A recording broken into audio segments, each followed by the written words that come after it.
Well, dear Secretary-General, dear Mathias, it's a great pleasure to welcome you here in Athens, joined by your team and by our excellent ambassador. Dear George, thank you for the work you've done. And the launch of country survey is always a big event. Again, thank you for the highly interesting and insightful presentation. I think it's a presentation that acknowledges the very, very substantial progress that Greece has made over the last 5 years, but it also presents, and that is where I find it in being particularly valuable, useful proposals regarding a future course of action. I think there's no doubt, and I think this is confirmed by the study, that the Greek economy today is in a much, much better shape than it used to be 5 years ago. And this progress is actually making, a real difference in our citizens' living standards, as evidenced by the decline in unemployment, but also the rise in real wages presented in the survey, particularly for the years 2023 and 2024. And we should not forget that the Greek economy has created 500,000 jobs over the past 5 years. And having said that, I also agree that there is still a lot to be done to achieve the convergence of our citizens' living standards with the OECD and, of course, the European average.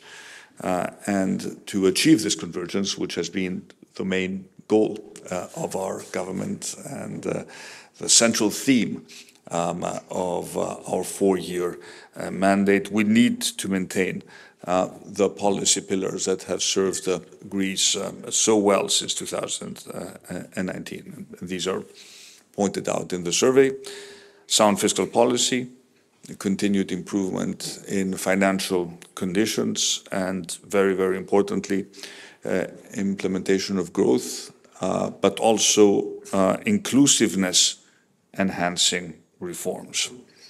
And following the pandemic shock of 2020, Greece has been consistently outperforming the EU average growth, but also the OECD average growth by a significant margin. And at the same time, our economic activity is very quickly rebalancing more towards investment and exports, with Greece being the EU country with the highest growth in investment volume since 2019. Now, also, the composition of our economic activity has been gradually changing. The share of industry and manufacturing has been increasing, both in terms of GDP and in terms of employment. All in all, this process of convergence has been set in motion. And this is also reflected in the survey's estimate of strong growth in potential output, denoting an acceleration in Greece's productive capacity. I think you rightly point out that growth has resulted in a very significant reduction in unemployment, which is now half of what it was in 2019. And one needs to point out that these employment gains are more pronounced among women and among the young. It is also positive to see that labour market participation is increasing among these groups. I think it's encouraging to see that pensioners are returning to the labour market following the provision of suitable incentives last year. And on the fiscal front, Greece has returned to sound primary balances. In 2024 and 2025, we do expect a headline deficit close to zero, while the debt to GDP ratio is declining at a very fast path. You highlighted very significant developments in our banking sector, which have been positive. As the cleanup of the crisis legacy is now advanced, banks are financing the real economy at a gradual pace. They need to do much more We'll talk about that much more in more detail over the next days. The improved growth, financial and fiscal outlook of the country, combined with the credibility of our economic policy, has resulted in a marked improvement in Greece's market standing, its sovereign borrowing terms. We have regained investment grade, which was the main goal that we had set out before the 2023 elections. Our government bond yields, dear Mathias, have been declining, probably at a faster pace than many had expected, in spite of global inflation, economic uncertainty. We dropped below those of many of Euro area member states, and all this is very positive, but it cannot be a reason to become complacent, nor should we be unaware of the continued challenges. The levels of per capita GDP, investment, unemployment, productivity continue to be below the OECD and EU average. And furthermore, although the process of disinflation continues, as in many OECD states, this last mile of the journey back to the 2% inflation target is harder than the previous stages. Price levels continue to be elevated. Therefore, despite rising nominal and real wages, our citizens continue to feel pressure on their purchasing power. And we fully acknowledge this is a significant problem, not just for Greece, but I imagine for most OECD countries. But going forward, I do expect this problem to be moderated. The recent inflationary episode is drawing towards a close, but real wage growth accelerates.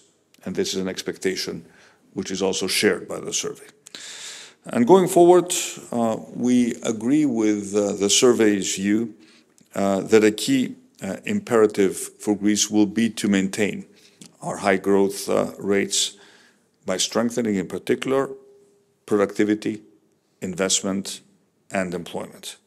And this also, of course, means maintaining that public debt stays on a firmly declining path, but also increasing the fiscal space for investment in line with the conclusions of the survey. And we will pursue this objective through maintaining the appropriate primary surpluses, but we will also focus on growth-enhancing reforms and the continued reduction of tax evasion.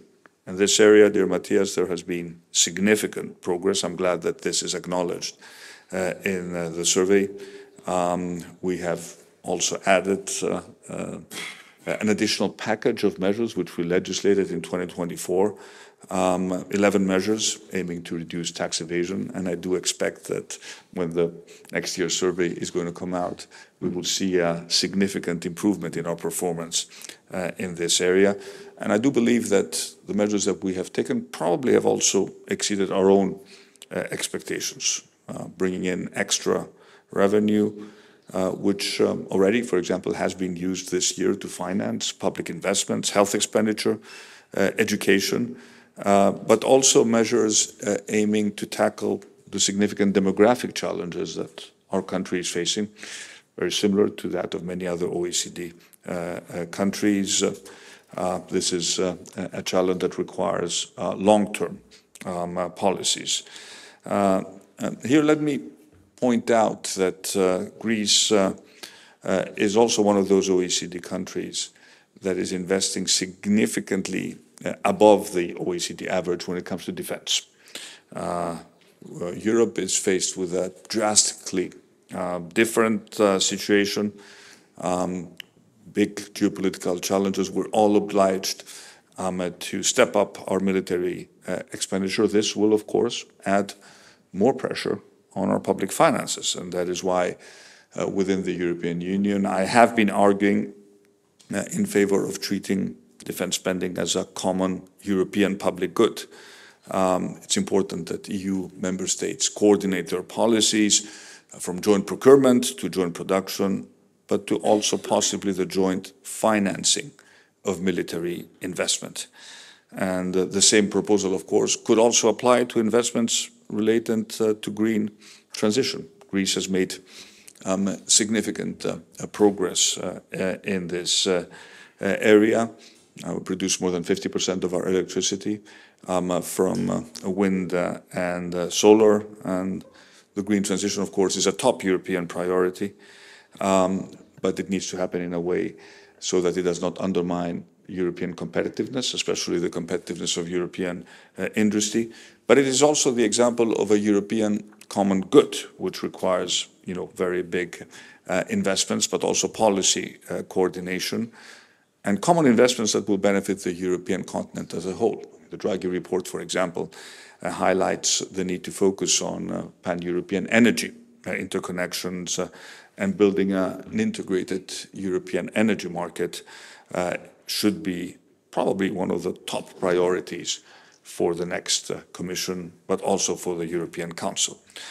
On a related subject, I'm very much in agreement with the survey's analysis on climate-related risks and following last year's disastrous floods in Thessaly. We have introduced a policy comprising of additional adaptation spending.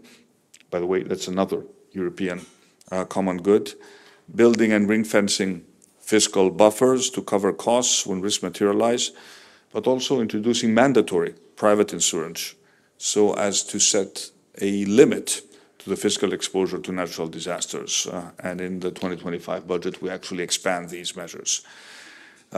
I found the survey's thematic chapter on boosting firm growth and innovation to be of particular interest.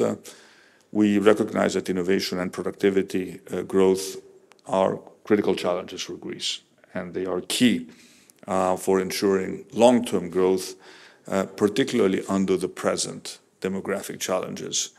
And we share the survey's view regarding the importance of the regulatory framework, competition in goods and services markets as drivers of higher investment and productivity. Indeed, thank you for acknowledging that Greece has improved substantially its business environment, as depicted by the strong improvement in the OECD Product Market Regulation Index and other similar rankings, and we will continue along the same path.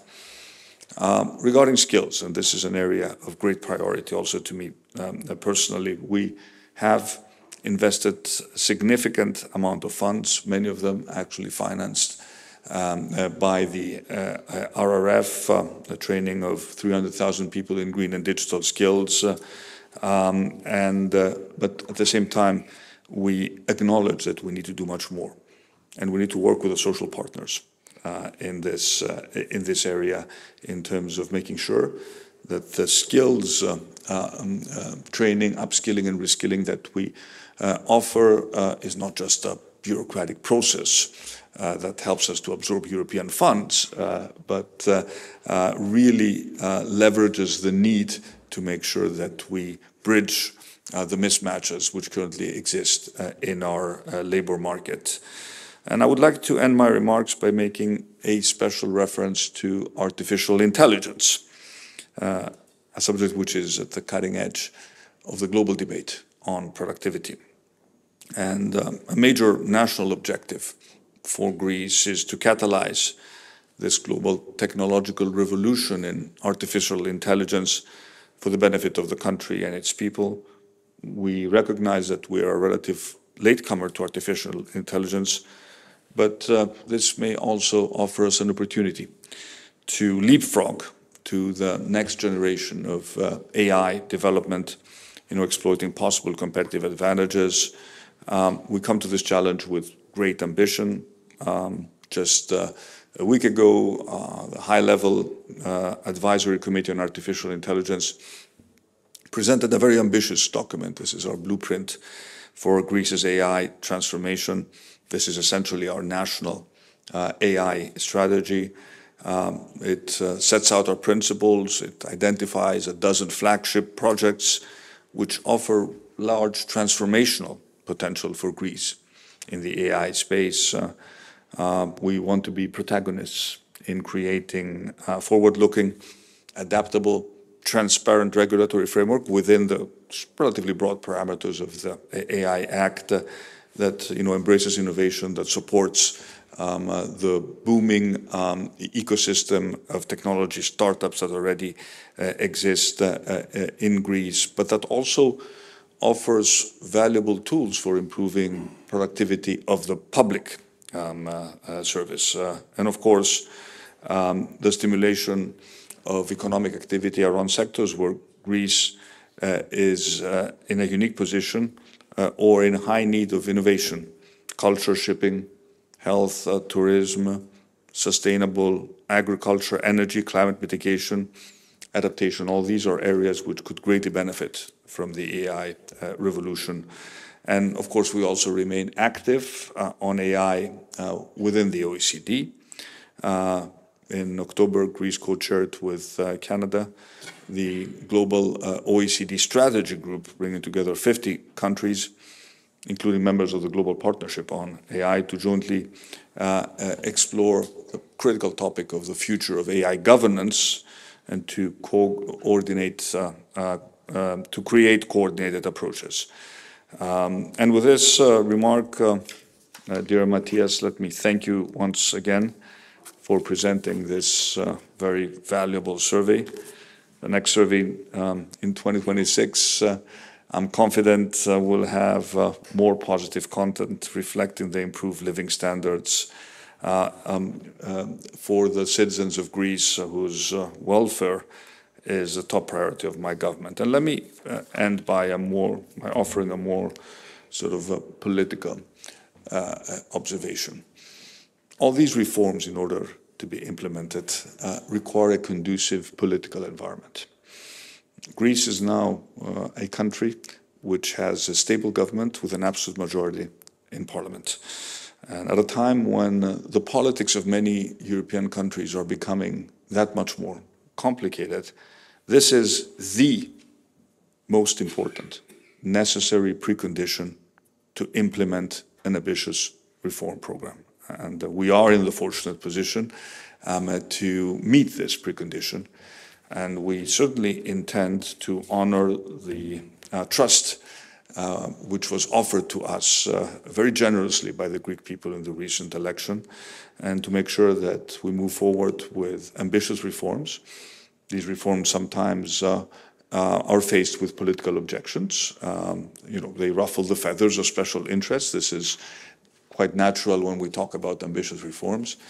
But our commitment to our reform agenda remains unwavering, and it is very much in line with the suggestions of the OECD Economic Survey for Greece. So thank you again very much for being here and for presenting this.